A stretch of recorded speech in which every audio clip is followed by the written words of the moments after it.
Le film DBS peut-il encore être bon? C'est ce que je vais me demander dans cette vidéo.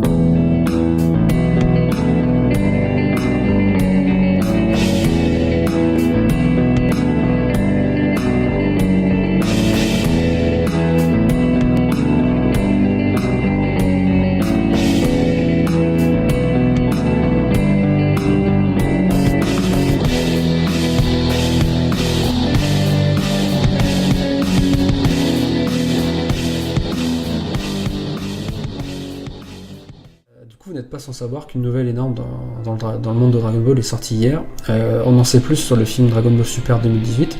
Le méchant du film sera Broly, et le film s'appelle d'ailleurs Broly. Cette nouvelle, elle laisse pas indifférent ni en France ni à l'étranger.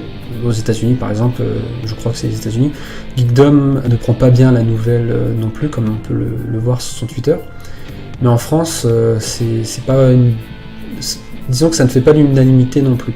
On a le chef otaku qui se réjouit parce que finalement cette nouvelle vient valider ce qu'il dit sur le canon de Broly depuis un moment, mais il reste déçu par ce qu'il appellerait, je pense, un manque d'originalité dans cette décision, qui ne vient pas conforter son opinion maintenant connue de Dragon Ball Super, à savoir qu'il n'est pas vraiment très fan. En revanche, une chaîne à l'opinion plus mesurée, comme sur Dragon Ball Super, comme DB Times, ne prend pas bien la nouvelle du tout apparemment. Il dénonce peut-être à juste titre en ce qui me concerne un manque d'originalité, une redite de personnages qui, pas nécessaire, aurait pu être évité, un manque d'intérêt des ayants droit pour Dragon Ball et pour les autres pistes narratives possibles dans l'univers de Dragon Ball. Pour autant, moi je dirais qu'il ne faut pas tout de suite condamner cette initiative, comme un acte de fainéantise artistique, voire l'abandon total de la licence par Toriyama à la Toei, quoi. Je vais commencer par le point qui inquiète le plus les fans, c'est que Toriyama ne serait plus en contrôle de son œuvre. Pour ça, je vais montrer un extrait de la pensée de DB Times sur le sujet. Bon, si jamais, ça voudrait dire deux choses pour moi. Toriyama est totalement au service de Toei Animation. C'est plus du tout lui qui imagine son histoire. C'est plus lui qui est là à dire bon, les aventures de Dragon Ball vont continuer, je vois bien Goku entraîner, je sais pas, Pan ou... Il n'insuffle pas l'étincelle Dragon Ball. C'est pas lui qui est là pour perpétuer ces 42 tomes. Là, si on a ça vraiment, ça veut vraiment dire que c'est Toei Animation qui fait vas-y Toriyama, s'il te plaît, fais-nous du Dragon Ball, s'il te plaît, on a besoin de trucs. Il n'est qu'un prête-nom. Son nom fait vendre, c'est Toriyama. Alors cette inquiétude, malheureusement, je la comprends.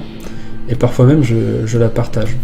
Cependant, en réalité, on ne sait pas grand-chose de la situation. Et il faut, à mon sens, éviter de prendre le dernier commentaire de Toriyama comme une confirmation de cela. Parce qu'il y a deux manières de voir cette décision de ramener Broly, je pense. Soit, comme le pense DB Times, il craque sous la pression de la Toei, mais ce serait étrange après ne pas avoir craqué à l'idée de faire une suite pendant près de 20 ans. Malgré toutes les pressions qu'il a reçues de la part des personnes pouvant adapter Dragon Ball pour lui. Soit, moi c'est l'option qui me paraît la plus probable, soit il a considéré les insistances de la Toei en réobservant Broly, et en ce faisant, en écoutant finalement ce désir de la Toei de revoir Broly, il a eu des idées et trouvé que ce serait peut-être quelque chose de bien.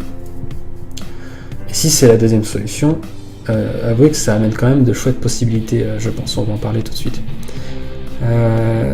J'aimerais commencer par un petit point théorique. Il y aurait deux types de créateurs d'histoire selon George R.R. Martin. Et ces propos ont été rapportés et considérés par différents chercheurs, comme Fabar, dont je mettrai le lien des recherches en description. Il y aurait les architectes et les jardiniers. Les architectes sont ceux qui pensent que leur histoire en avance, qui planifie énormément. Je pense que Martin, par exemple, pourrait rentrer dans cette catégorie, parce qu'un univers aussi vaste et complexe, sans un peu de préparation, ça paraît compliqué. Et les jardiniers, eux, construisent le récit au fur et à mesure. Alors bien sûr, ces catégories ne sont pas complètement distinctes, on peut être un peu les deux à la fois, mais je pense que l'on tend souvent plus vers l'un et plus vers l'autre, quoi. D'ailleurs, je pense que les personnes eux-mêmes ayant énoncé ces concepts-là le pensent aussi, j'en suis certain. Et on le sait, du coup, Toriyama, lui, c'est plus un jardinier qu'un architecte. Du coup, avec ce film, il continue probablement une certaine logique qui est celle d'expliquer les non-dits de sa mythologie, tout en ayant pour contrainte commerciale finalement de garder les personnages principaux présents comme Goku et Vegeta, puisqu'un film Dragon Ball a aussi au budget, pareil, inenvisageable sans Goku et Vegeta. Ce n'est pas réaliste, il faut savoir faire chaland comme on dit. Avec ce film, Toriyama il souhaite enrichir la mythologie Dragon Ball, comme beaucoup d'interviews, de messages, de publications officielles l'ont dit. Il souhaite enrichir la mythologie Dragon Ball en explicitant la relation des Saiyans avec Freezer. Cela ne me surprendrait pas qu'en revoyant Broly, finalement, Toriyama, il est à la fois, donc quand je dis en revoyant Broly, c'est en revoyant les vieux films sur Broly. Ça m'étonnerait pas qu'il ait constaté que Broly est une bonne idée en soi, mais peut-être pas assez développée, mal gérée, etc. Mais il a pu aussi le voir comme un bon moyen d'arriver à raconter le passé des Saiyans et de le faire connaître aux personnages principaux. Qu'est-ce que j'entends par là ? Yamoshi, il est mort. Aucun personnage vivant actuellement dans Dragon Ball n'a connaissance de son existence. Il serait, je pense, narrativement très compliqué de justifier son retour du point de vue de l'histoire, et commercialement parlant, faire un film se situant uniquement dans le passé, c'est aussi difficile à justifier. Aller voir un film Dragon Ball sans voir Goku, Vegeta, Piccolo, Freezer, Krillin, Tenshinhan, ça peut être un frein. Bon, alors si on est vraiment passionné de Dragon Ball, on y va, mais les fans moins engagés, eux, par contre... Voilà, donc passé outre ma déception de revoir Broly, finalement j'ai un sentiment assez positif face à cette annonce, puisque on sait que Toriyama est aujourd'hui très influent, donc je ne suis pas dans les papiers de la Toei, je suppose que Toriyama il a un pouvoir de décision à ce stade, et que s'il n'avait pas vraiment voulu de Broly dans le film, il n'y serait sûrement pas. Il ne paraît pas impossible que cette fois, il y ait vraiment une convergence entre les intérêts commerciaux et les intérêts artistiques. Essayons un instant de nous mettre à la place d'un auteur de type principalement jardinier et qui se creuse les méninges pour recoller des morceaux d'une histoire abandonnée il y a vraiment longtemps. D'un côté, il veut encore être créatif comme l'Arc Black nous l'a montré, ainsi que de récents et nombreux personnages dans l'arc du tournoi du pouvoir. Arc qui a d'ailleurs en soi une idée originale aussi, même si elle n'a pas été très bien exécutée, la Battle Royale c'était vraiment du jamais vu. Et de l'autre, on a un éditeur qui encourage finalement à faire revenir un personnage apprécié, Broly. Si Toriyama est aussi influent que beaucoup de youtubeurs veulent nous le faire croire, ou en tout cas nous le disent, faire croire c'est peut-être un peu fort, ça sous-entend qu'il y aurait une manipulation sur le truc, ce que je ne pense absolument pas, donc je retire ça. Mais en tout cas nous le disent, alors Toriyama il aurait pu refuser jusqu'au bout d'intégrer Broly. Si l'éditeur suggère que Broly revienne, cela ne veut pas nécessairement dire qu'il a craqué sous la pression, mais qu'en s'intéressant au personnage à nouveau, en se rafraîchissant la mémoire, il a perçu un potentiel dans une histoire qui aurait dû être bien traitée, ou mieux traitée. En d'autres termes, Toriyama ne serait peut-être pas vendu, mais par courtoisie se serait intéressé à Broly et décidé de lui-même que le personnage serait utile au prochain film. Je n'en sais rien, bien entendu, mais c'est prématuré de dire que Toriyama est invendu. On peut répondre à un impératif commercial tout en faisant de l'artistique. Ce n'est pas impossible. Si Toriyama, du coup, veut expliquer la relation Freezer et Saiyan, scénaristiquement, il est plus intéressant, d'après moi en tout cas, de trouver un témoin de cette époque, ou au moins une personne connaissant cette légende, un Saiyan vivant qui aurait pu apprendre cette culture Saiyan. Or, on sait que Broly sera un nouveau Broly, et heureusement d'ailleurs.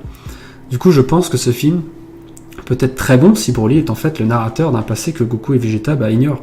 Que l'histoire de Yamoshi et celle de Freezer soit narrée au travers de Broly. Comment et pourquoi, je ne sais pas, et puis bien sûr pour le spectacle, il faut que Broly ait des raisons de raconter cette histoire, mais que ça tourne mal entre les personnages par exemple. Ça peut être une possibilité. Broly a pu apparaître comme une bonne alternative à un film entièrement dans le passé. Comme je le disais, Yamoshi uniquement, est-ce que c'était vraiment viable comme solution ? Du coup, si Broly n'est plus le même Broly, il peut très bien être d'une autre ère. Il peut venir de celle de Yamoshi par exemple, avoir survécu à cette ère-là. Ou il peut être plus âgé que Goku et Vegeta, et avoir survécu à l'explosion, et donc avoir une connaissance de l'histoire Saiyan que Vegeta n'a pas, alors que lui-même a survécu à l'explosion de la planète et a grandi avec un autre Saiyan, n'a pas. Bon, par ailleurs, du coup, pour cette version de l'histoire-là, il faudra expliquer pourquoi lui n'a pas connaissance de la culture Saiyan et ne l'aurait pas transmise à Vegeta, mais vous voyez ce que je veux dire. Il est possible de trouver plein de bonnes idées pour raconter une bonne histoire avec ce reboot de Broly. En réalité, du coup, voilà, des possibilités de narration originale avec Broly, il y en a plein, dans la mesure où on y aura encore jusqu'où il sera différent de l'original des années 90. Voilà, donc pour toutes ces raisons, je pense qu'il ne faut pas abandonner encore tous les espoirs qu'on a pour ce film. Ceci va conclure ma vidéo. C'est un peu bancal parce que c'était pas vraiment prévu, j'avais envie de réagir sur ça parce que beaucoup de gens réagissent tout simplement. Et aussi parce que l'avenir de Dragon Ball Super, c'est une question qui me tient à cœur.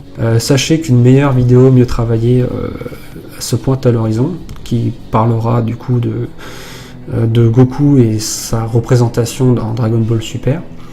Est-ce que c'est un personnage raté? Est-ce que c'est toujours le Goku qu'on a connu? C'est ce genre de questions que je vais explorer.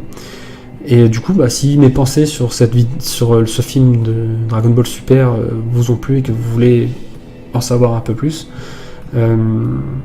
n'hésitez pas à vous abonner, et puis comme ça vous saurez si jamais je sors cette vidéo bientôt. Je vous remercie, au revoir.